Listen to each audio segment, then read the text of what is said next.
Salut la Bulls Nation, bienvenue sur French Bulls TV dans une émission où on aime quand les Bulls gagnent et jouent du beau basket. C'est quand même beaucoup plus agréable que quand on reçoit des messages pour dire ouais mais faudrait tanker, machin, gna gna, c'est trop tard, gna gna gna. Je vais revenir sur ça après. D'abord on va parler des trucs bien cool, bien plaisants. On va vite passer sur la défaite en début de semaine face à Philadelphie parce que pas grand chose à dire sur ce match, honnêtement. Ils étaient au complet avec Ben Simmons, avec Joel Embiid, avec Tobias Harris, Curry, enfin toute l'équipe était là quasiment. Nous, il manquait Zach LaVine, il manquait Vucevic, il manquait Troy Brown, donc c'est comme si tu partais à la guerre avec un cure-dent, tu vois.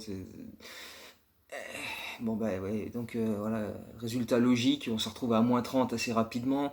On a fait un comeback au début du quatrième quart-temps, mais enfin c'est un petit peu en trompe-l'œil, et c'est surtout que Philadelphie était un peu endormi, eux ils étaient en back-to-back, un peu fatigués. Puis ils ont fait revenir Tobias Harris qui nous a mis une crevée en 3-4 minutes pour vite nous remettre là où on méritait d'être bien loin. Donc non, non, défaite ultra logique, il n'y a absolument rien à dire sur ce match-là. Si ce n'est que c'était le quatrième match de suite qu'on perdait, mais aussi le quatrième match de suite sous les 100 points inscrits, ce qui est quand même très rare de nos jours en NBA, hein, quand tu vois que toutes les attaques tournent à 110, 112, 115 points, mais enfin bref, quand il nous manque une telle force de frappe, c'est forcément plus compliqué. Et donc justement, après cette défaite contre Philadelphie, on a eu pour la première fois depuis la trade deadline, donc ça remonte, hein, pour la première fois, on a eu 2 soirs de suite sans match. C'est dire si le calendrier en avril il était hardcore. Pour rappel, on a fait 17 matchs en 30 jours en avril. Donc bon. Et donc on a réussi à mettre à profit ces 2 jours pour enchaîner des séances d'entraînement, vu qu'en plus on était à Chicago les 2 jours, il n'y avait pas de voyage, on était à domicile contre Philadelphie, donc il n'y avait pas de soucis à ce niveau-là. Et en plus, on a récupéré nos 2 All-Stars d'un coup, puisque donc Vucevic qui avait loupé les 2 matchs précédents avec un souci à un adducteur allait beaucoup mieux et selon Donovan ne montrait plus du tout de soucis aux entraînements, il bougeait très bien, il n'y a pas de problème, donc voilà. Et Zach LaVine qui faisait enfin son retour après cette longue période sur la touche avec le protocole Covid, qui lui a fait manquer 11 matchs, donc c'est vrai que niveau conditions physiques pour lui c'était pas optimal, mais le fait d'avoir 2 jours comme ça pour essayer de rattraper un petit peu le temps perdu, enfin, un petit peu quoi, hein. Tu rattrapes pas tout en 2 jours, mais voilà, essayer de rattraper ce que tu peux rattraper. Je pense que ça lui a fait du bien, et puis bah voilà, tout simplement récupérer 2 All-Stars. Bizarrement, on joue mieux, c'est quand même incroyable, hein. Et donc, on avait ce back-to-back contre deux bonnes équipes qui vont faire le playoff, enfin en tout cas le play-in, tout du moins, et qui vont de toute façon, quoi qu'il arrive, finir bien au-dessus de nous au classement. Donc sur le papier, ça s'annonçait pas si simple, mais en fait, quand tu regardes bien, ces 2 équipes qu'on a déjà battues plus tôt dans la saison, et ces 2 équipes, on les a battues de la même manière. Non seulement sur ce back-to-back, mais aussi sur les matchs qu'on a gagnés face à eux les semaines précédentes. C'est-à-dire en profitant de notre supériorité en termes de taille et de puissance à l'intérieur. Parce que donc le premier match à Charlotte jeudi soir, les intérieurs de Charlotte, hein, Zeller, Biombo, PJ Washington encore j'aime bien, mais enfin voilà, c'est pas non plus des foot de guerre. Mais en taille et en puissance, ils sont assez limités, surtout par rapport à si tu mets Vucevic, Daniel Theis, Tadic Young en face. C'est tout de suite très très compliqué pour eux, et les Bulls ont énormément profité de ça. Déjà il y a quelques semaines de ça, quand on les avait battus, on avait fait un festival à l'intérieur, et on avait proposé une super défense avec des mains actives pour créer des transitions. On avait claqué un nombre de dunks assez dingue sur ce match-là à domicile contre Charlotte. Et là, pareil, à Charlotte, jeudi, c'était un petit peu la même chose. On a été très conquérant d'entrée dans ce match-là. Et voilà, on a imposé notre supériorité sur le plan physique. Il y a eu plusieurs fois sur des batailles au rebond avec Daniel Theis, avec Vucevic, et même sur des drives où tu voyais les joueurs de Charlotte, ils encaissaient des contacts et ils volaient quoi. Je me rappelle, je crois que c'est au début du troisième quart-temps, il y a Kobe White qui part en drive, il met un coup d'épaule à Lamelo Ball, mais Ball il a volé à 3 mètres. On l'a plus revu, on a envoyé les cartons de lait avec les photos dessus, vous l'avez retrouvé, on ne savait plus où il était après. Bref, mais tout le match comme ça a été assez flagrant et ouais, on a, comme je dis, tout le match quoi. C'est pas bon, on s'est reposé à un moment, tu vois. Ce qu'il y a eu, c'est que bon, Charlotte, en plus, malgré l'absence de Devontae Graham, est resté dans le match à peu près jusqu'à la mi-temps uniquement, mais vraiment uniquement, grâce à une énorme adresse extérieure. Ils ont mis un gros paquet de 3 points. Il me semble qu'à la mi-temps, ils étaient à quelque chose comme 12 sur 22. Et ils ont mis leurs 5 derniers tirs à 3 points avant la pause pour revenir de moins 15 à moins 3 et au final moins 6 à la pause. Mais déjà à ce moment-là, tu sentais, enfin moi en tout cas devant le live tweet et tout, j'étais confiant. Je me disais, dès qu'ils vont arrêter de mettre ces paniers-là, on va reprendre notre avance et ça va dérouler. Et effectivement, en plus, on s'est un petit peu, enfin, on s'est bien ajusté défensivement pour plus contester ces shoots-là, sortir un peu plus sur les shooters et les empêcher d'avoir des shoots totalement ouverts. Et sur la deuxième mi-temps, il me semble qu'ils font 4 sur 13 à 3 points. Et sans ça, il n'y avait plus rien parce que ben, ils peuvent pas trop aller à l'intérieur parce qu'avec leur manque de physique et avec leur manque de taille, et nous, justement, on a su jouer de ça pour les bousculer et les empêcher d'aller au cercle. Si derrière tu peux pas non plus sanctionner à 3 points, bah, tout de suite ton attaque est beaucoup plus en difficulté pour faire quoi que ce soit. Et donc on a extrêmement bien géré ce match-là. Dès le début, en plus, voilà, un très bon début de match. Sur les 4 matchs précédents qu'on a perdus en mettant moins de 100 points, euh, on n'avait jamais dépassé les 20 points au premier quart. Là, nos deux All-Stars reviennent, on a eu 2 jours de repos avant, boum, 34 points d'entrée dans les 12 premières minutes avec une superbe circulation de balles, des mouvements fluides, on trouve des shoots ouverts, enfin bref, c'était vraiment très agréable et même défensivement, il y avait de super aides et tu vois vraiment que le fait d'avoir quelques entraînements, là, ça commence à créer des automatismes à droite à gauche, ça communique un peu plus. Il y a une énergie qui est de plus en plus constante sur le fil du match. Alors, c'est pas 48 minutes encore, mais tu vois, c'est beaucoup plus présent sur la durée. Donc, c'est très agréable. Et même le banc participe beaucoup, donc c'est vraiment un joli point à mettre en avant sur ce match-là et sur celui d'après. Et donc, et donc on a battu cette équipe de Charlotte qui en plus a été affreuse, mais affreuse au lancer franc. 7 sur 18 au lancer franc. Mais comment tu veux espérer gagner un match comme ça? Tu mets pas un 3 points, tu vas pas à l'intérieur, et quand tu as des lancers, tu fous tout sur le cercle. Donc heureusement qu'on a gagné ce match-là quand même, sur une belle marge, 120 à 99. Avec sur la fin, on a pu voir un petit peu Devon Dodson gambader un peu, c'était pas mal. Euh, donc voilà, une victoire assez plaisante avec encore Javonte Green qui signe de bons passages à droite à gauche sur 2-3 minutes par-ci, 2-3 minutes par-là, tu vois, pas mal en défense. Garrett Temple qui fait toujours un bon taf, Thaddeus Young, enfin voilà, dans l'ensemble, c'était vraiment intéressant. Kobe White aussi, Patrick Williams, c'est encore par séquence, mais voilà, quand il s'y met et qu'il affiche la confiance balle en main qu'on sait qu'il est capable d'avoir, il y a quand même de bonnes choses. Donc voilà, une victoire très agréable. Et vu que c'était un succès assez large et qu'on a fait tourner sur la fin, euh, aucun joueur n'avait dépassé les 30 minutes de jeu, et ce qui est toujours important quand tu as un back-to-back avec réception de Boston le lendemain, euh, qui était le premier match United Center cette saison avec du public. Donc il y avait entre 4 et 4500 personnes au United Center pour voir ce match-là. Donc voilà, tout de suite, c'est vrai que ça fait quand même mieux, quoi. C'est toujours beaucoup plus agréable quand tu es dans la salle avec une ambiance, avec des gens autour qui encouragent, etc. Donc je pense que les Bulls avaient en plus envie de dire, et c'est un petit peu ce que Zach Lavigne a dit avant le match, on lui a filé un micro, il dit bah, fais une annonce pour le public, et il a dit voilà, on sait que la saison a été difficile, c'est pas simple, autant à l'extérieur avec le Covid que nous, les résultats pas géniaux, mais voilà, on veut voilà, vous montrer que voilà, on est content de vous retrouver. Avec le match qu'ils ont fait derrière pour cette belle victoire contre Boston, je pense que ça s'est vu. Ça s'est vu. Les Bulls étaient vraiment motivés pour enchaîner. Et un petit peu la même chose que contre Charlotte, en fait, c'est qu'on a bien mis l'accent sur notre supériorité en termes de taille, de physique et de puissance, quoi. Parce que, bah, encore une fois, avec Daniel Theis, avec Vucevic d'entrée de jeu, euh, on a mis de bons paniers inside, tu vois, on s'impose sur les post-up, on met des coups d'épaule, les mecs ils dégagent et ça nous ouvre le chemin pour mettre des paniers.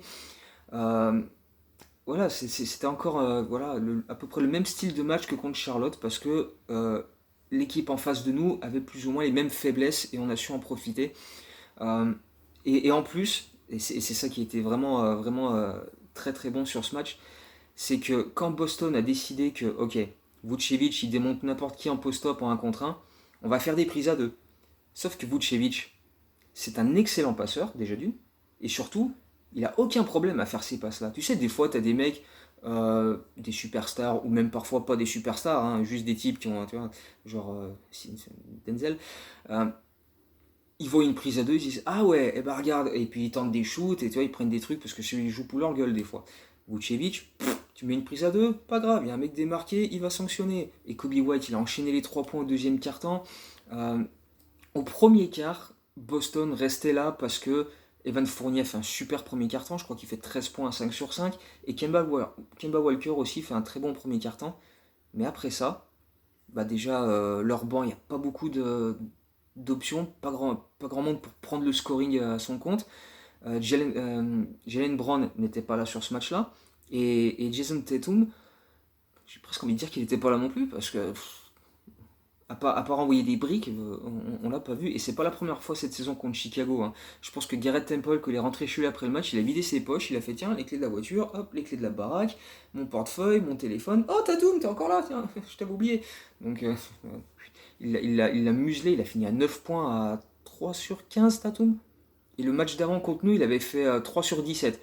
Triple-double, ok, mais 3 sur 17. Donc quand tu arrives à, à cadenasser un tel joueur, qui a quand même claqué 60 points il n'y a pas longtemps, hein, c'est quand même, tu te donnes de très très bonnes chances. Et déjà, je ne sais pas s'il l'a redit après le match là, celui-ci, mais quand on avait battu Boston il y a 2 semaines, il avait donné beaucoup de crédit à la défense des Bulls pour le fait qu'il avait passé un match absolument immonde. Et sur ce match de vendredi soir, c'était encore le cas, hein. Pas juste Temple d'ailleurs, mais voilà, collectivement. Et puis les gars se sont reliés sur lui et il a énormément briqué et ça a bien aidé pour creuser un écart. Donc, du coup, après ce premier quart où, à part Kemba Walker, personne d'autre n'a été vraiment capable d'emmerder les Bulls dans ce match, euh, voilà, Chicago a su se créer voilà, de nombreux shoots ouverts avec justement ces prises à deux avec Vucevic qui ressortait sur des shooters à 3 points. Kobe White il met 3 paniers à 3 points dans les 3-4 dernières minutes avant la mi-temps. Patrick Williams en met un dans le corner aussi. Et déjà à la pause, il a 8 passes décisives, Vucevic, et tu sens que le triple-double est pas loin parce que bah, voilà, c'est Vucevic.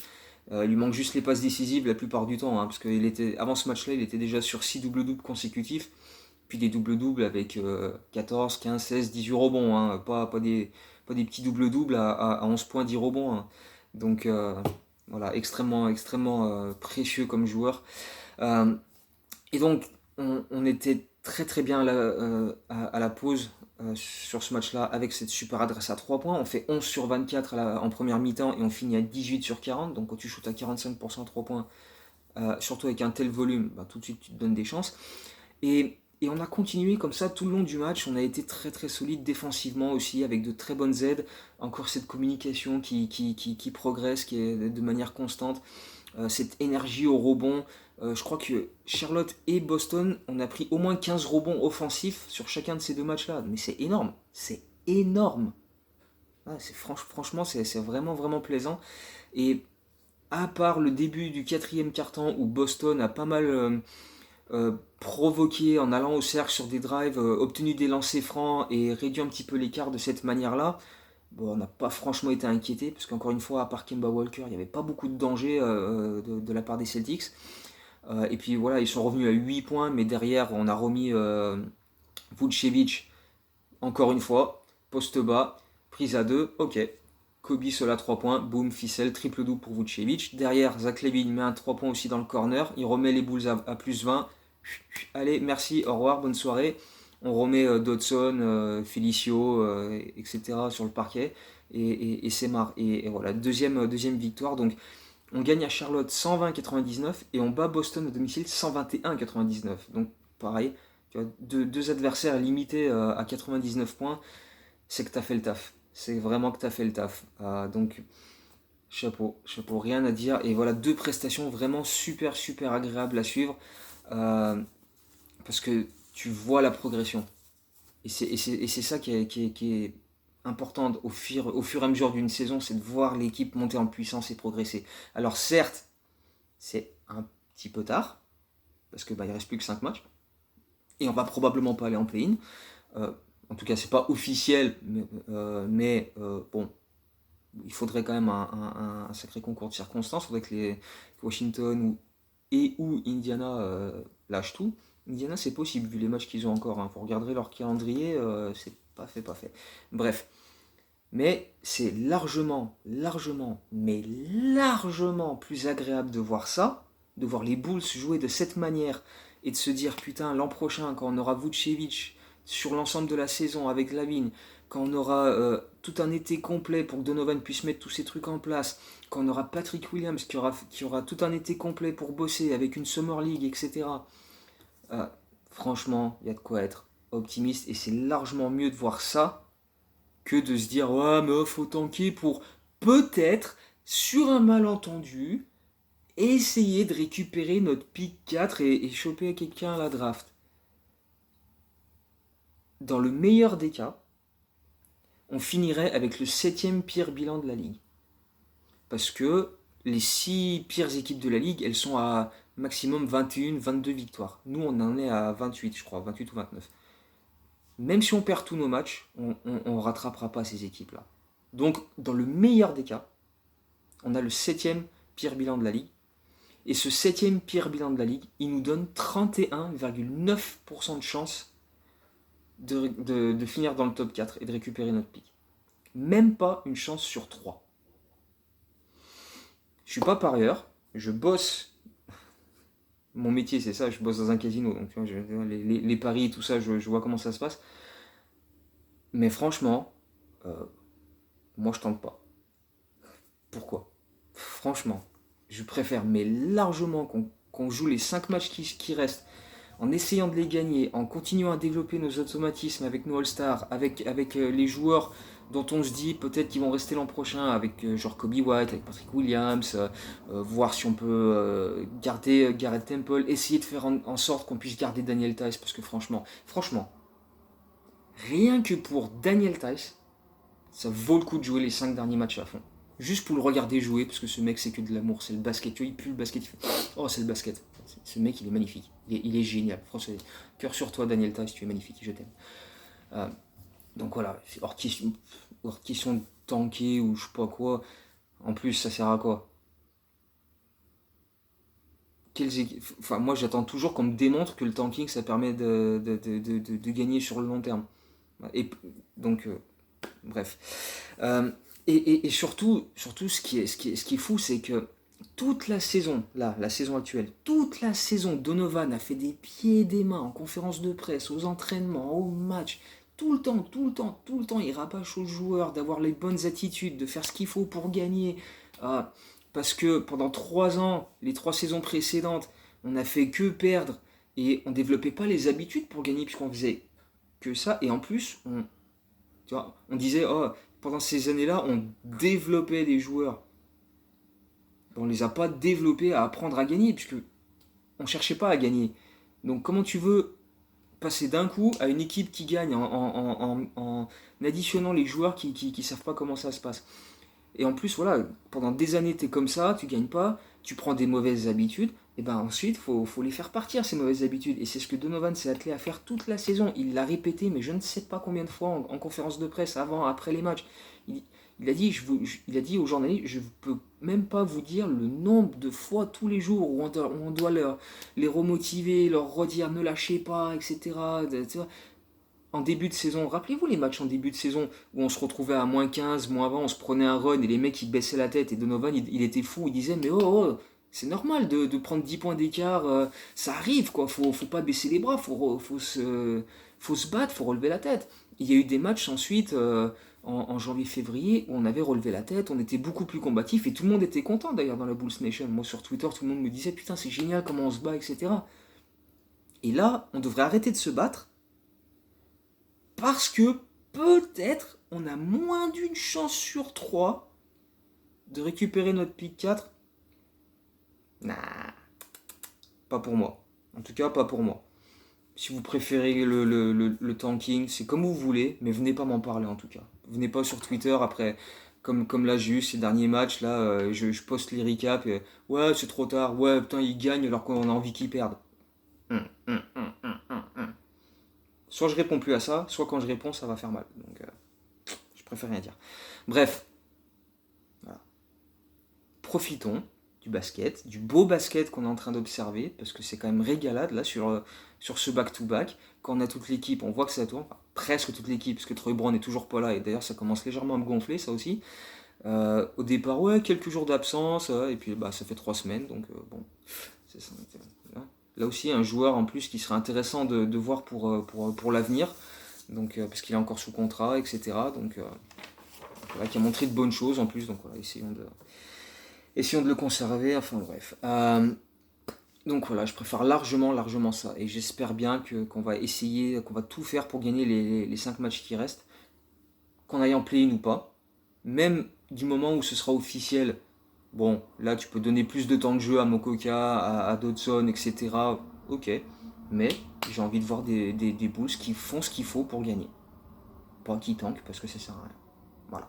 C'est mon avis. Hein. Après, chacun voit midi à 14h. Bref, on va finir avec le quiz et il va être difficile aujourd'hui. Ouais. Mais déjà, on va revenir sur le quiz d'avant.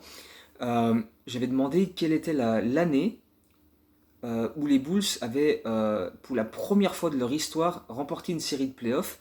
Et face à qui? Alors, c'était la saison 73-74 face aux Pistons de Détroit. Euh, une série remportée 4-3. Après plusieurs années où les Bulls ont buté sur les Lakers au premier tour, parce qu'à l'époque, les Lakers, mais aussi les Pistons, étaient dans la conférence Ouest. Et donc après des années à buter face à cette équipe-là, cette fois-ci, on avait joué les Pistons au premier tour, et tout le monde à Chicago, même le coach de l'époque, Dick Motta, disait ouais, ça va être une série assez simple. Sauf que les Pistons gagnent le premier match, Chicago en regagne 2, les Pistons égalisent à 2-2, ils prennent aussi le match 6, et au match 7 à Chicago, avec notamment un Bob Lanier excellent côté Pistons, Détroit met la pression, et d'autant que Jerry Sloan, un des leaders de l'équipe de Chicago, s'est blessé au match 6 et loupe le match 7. Et le coach des Pistons commence à dire ouais maintenant ils se font un peu dessus parce qu'ils pensaient que ça allait être vite expédié les Pistons, et puis au final on est encore là et on peut très bien se qualifier, et c'est vraiment pas passé loin parce que les Bulls s'imposent dans le match 7 96-94, donc c'était vraiment laborieux. Mais donc ils ont réussi à faire cet exploit en 74 pour passer un tour de playoff, et bon après ils ont buté au tour suivant, mais bon ça après à l'époque, c'était compliqué dans la conférence Ouest quand t'avais Milwaukee et les Lakers. C'était chaud. Bref, pour la question cette fois-ci, alors Nikola Vucevic a réalisé un triple-double dans cette victoire contre Boston. C'est le 96e triple-double de l'histoire des Bulls et le 25e joueur différent à en réaliser un. Pardon. Et ma question, et ça va être mais encore une fois, la réponse est sur mon site, donc c'est assez simple à trouver. C'était le 5e triple-double de l'histoire des Bulls face à Boston. Nommez les 4 autres joueurs qui ont réalisé un triple-double contre les Celtics dans l'histoire des Bulls. Voilà, et c'est 4 joueurs différents. Il n'y en a pas un qui a fait 3 triple-doubles contre eux ou quoi. C'est à chaque fois un joueur différent, donc vous avez 4 noms à me trouver. Bon courage, parce que c'est pas si simple que ça, sauf si évidemment vous allez voir sur le site. Donc voilà, en attendant la prochaine vidéo où j'espère on pourra encore parler de quelques belles victoires de notre équipe. En même temps on joue les Pistons dimanche, ça devrait le faire, enfin ce soir quoi du coup. Ensuite on a Brooklyn mardi, on a Toronto jeudi, et le week-end on a Brooklyn encore une fois à Brooklyn. Et on reçoit Milwaukee dimanche prochain pour le dernier match de la saison régulière. Donc, pas super simple comme calendrier, mais tout ce que je veux, moi, c'est me poser devant la télé. Et en plus, voilà, quand tu regardes les matchs en live à 2h du matin, tu te cales pas devant en espérant que les gars perdent et fassent de la merde, parce que franchement, à quel intérêt? Non, on va se poser devant les matchs, tranquille, et tout ce qu'on veut, c'est voir du beau basket. Voilà. On les perd, ça arrive. On les gagne, tant mieux. Moi, je veux juste me régaler en regardant les gars jouer au basket. Surtout là, à 5 matchs de la fin. Voilà. Après, ça suffit pour revenir miraculeusement et se qualifier en play-in. Parfait. Ça suffit pas. Mais au moins, on a vu des beaux matchs. Voilà, c'est tout ce que je demande. Donc voilà, d'ici la prochaine vidéo, bon courage pour répondre au quiz et portez-vous bien. Voilà, à très bientôt. Go Bulls.